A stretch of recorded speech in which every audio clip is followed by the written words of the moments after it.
حضور رحمت ہے اور سب کے لیے رحمت ہے. ظاہر سی بات ہے کہ حضور جب سب کے لیے رحمت ہے تو حضور کے احسانات سب پر ہیں اور یہاں بھی ہیں اور آخرت میں بھی. آخرت میں جب تک حضور صلی اللہ علیہ وسلم سجدے میں نہیں گریں گے, حضور کی طرف سے سفارش نہیں ہوگی, حساب و کتاب بھی شروع نہیں ہوگا. اگر ہم یہاں دنیا میں ہر انسان, میں صرف 1-2 منٹ میں احسانات کی طرف اشارہ کرتا ہوں کہ ہر انسان اگر اپنی ذاتی زندگی کے سلسلے میں, ہر فرد اپنے سلسلے میں تصور کرے کہ حضور کے مجھ پر کیا احسانات ہیں, تو آدمی سوچے کہ میری پیدائش سے پہلے میری ماں نے جو مجھے اپنے پیٹ میں رکھا, اس وقت تاکہ میں اس پر بوجھ نہ بنوں, حضور صلی اللہ علیہ وسلم نے اس کو وہ خوشخبریاں دی. ولادت کے وقت میں اس کو جو پریشانی ہوتی ہے, اس کو جو خوشخبریاں دی, اس کے لیے وہ سب کچھ برداشت کرنا اس کی بنیاد پر مزید آسان ہوتا اور اس کو اپنے لیے باعث فخر سمجھتی, اگرچہ وہ فطرت کا تقاضا بھی ہے. لیکن نبی کریم صلی اللہ علیہ وسلم نے گویا کہ ہر انسان کے تئیں یہ بات بیان کی اور اس کی ماں کو اس کے لیے آمادہ کیا اور اس کو ایک خوشخبری سنائی.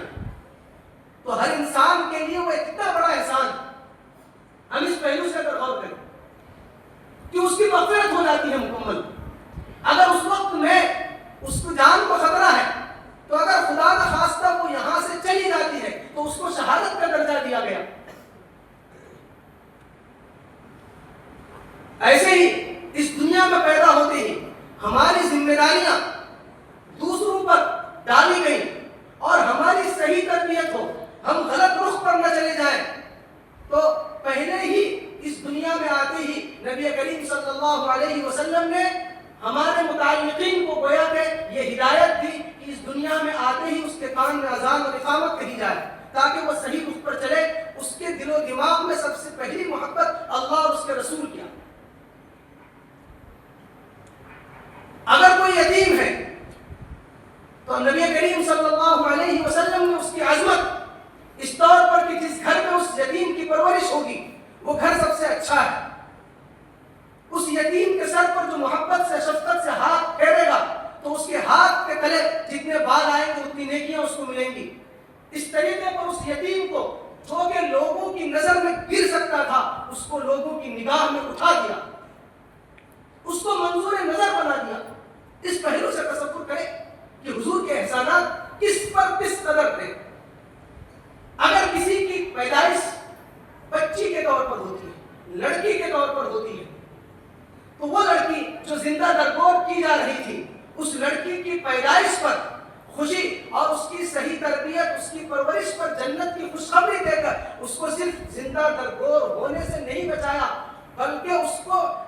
پورے سماج میں ایک معزز مقام عطا کیا. اس کو عظمت کی نگاہ سے دیکھا گیا, اس کی عظمت بڑھا دی. پھر وہی جب ماں کی حیثیت سے اس کے قدموں تلے جنت رکھ دی, بہن کی حیثیت سے, بیٹی کی حیثیت سے, بیوی کی حیثیت سے, ہر پہلو سے اس کی عظمت بیان کی. جب ہم تھوڑے بہت شعور پر آئے تو ہمارے والدین کو یہ حکم دیا گیا کہ ہم کو نماز کی تاکید کریں تاکہ ہمارے اس جوہر محبت کی صحیح تسکین ہو, تاکہ ہمارا سب سے پہلا تعلق اللہ تبارک و تعالیٰ سے جڑے. 10 سال کی عمر تک ایسے ہی تاکید کرنے کا حکم دیا. اگر اس کے باوجود کسی وجہ سے ہمارے اندر وہ چیز پیدا نہ ہوئی تو ان کو تنبیہ کا بھی حکم دیا. یہ سب چیزیں.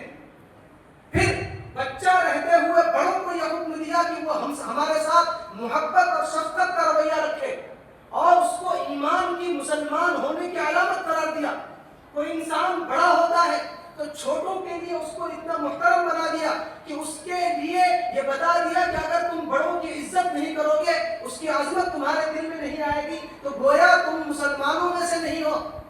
تمہارا اسلام قابل قبول نہیں ہے, تمہارا ایمان قابل قبول نہیں ہے. ہر انسان زندگی کے ہر موڑ پر یہ دیکھ سکتا ہے. اسی طریقے سے چاہے کسی کی پیدائش کسی علاقے, کسی رنگ و نسل میں ہو, کسی علاقے میں ہو, کسی زبان کا بولنے والا ہو, لا فضل لعربی علی عجمی ولا لعجمی علی عربی, ولا لاسود علی احمر ولا لاحمر علی اسود ولا لابیض علی اسود، اس کے ذریعے سے گویا من حیث المجموع تمام انسانوں کو محترم قرار دیا تاکہ کوئی علاقے والا دوسرے علاقے والے کو حقیر نظر سے نہ دیکھے، رنگ کی بنیاد پر کسی کو حقارت کی نظر سے نہ دیکھے، نسل کی بنیاد پر کسی کو حقارت کی نظر سے نہ دیکھے۔ اس پہلو سے ہر انسان اگر یہ تصور کرے کہ نبی کریم صلی اللہ علیہ وسلم کے کتنے احسانات ہیں، یہ تو چھیٹے بھی نہیں ہے، چھیٹے بھی نہیں ہے، ہر انسان سوچ سکتا ہے حضور نے کتنا سہا، کیا کیا قربانیاں برداشت کی، کتنا غم، کتنا درد حضور کے دل میں ہمارے تئیں تھا، یہ سب چیزیں حضور کے احسانات کچھ اگر ہم سوچیں اور سوچنا چاہیے اس سے حضور کی محبت بڑھے گی۔ تو نبی کریم صلی اللہ علیہ وسلم کی محبت مخلوقات میں سب سے زیادہ اللہ کے رسول سے ہونی ہے۔